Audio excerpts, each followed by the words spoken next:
Yeah, I have definitely had this issue, especially with dating. Like, I had one person tell me that they were COVID safe, but they just meant that they masked at their job and school, but then they were going out to bars and restaurants maskless. Like, sorry, but your behavior is not safe enough for me to even consider going on a first date outdoors with you masked.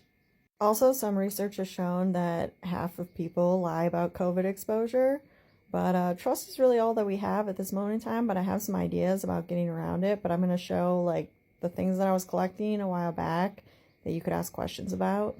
I feel like masks and socializing are the most important parts. That's why I put them on the diagram.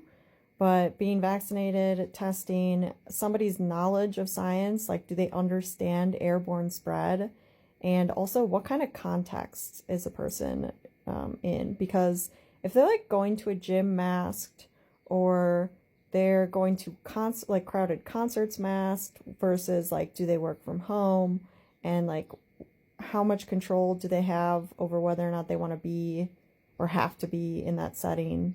And it's not necessarily that people are being intentionally deceptive, it's that a lot of us just don't understand what our regular behavior is. So we just like to assume that we've done better than we actually have, which is one of the reasons why I'm so passionate about like chaotic self-tracking. Because at least if you're not perfect about it, you still kind of have a sense of the things that you've done.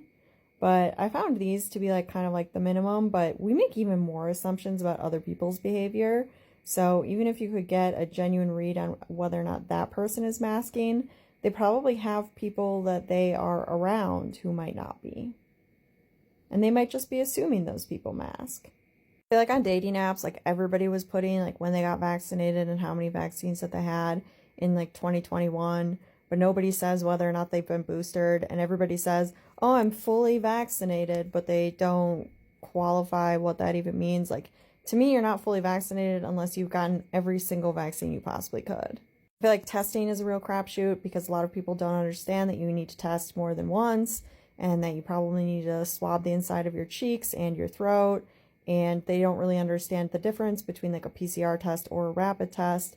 And also there was like a recent research study that even PCR misses a lot of infections, potentially misses a lot of infections.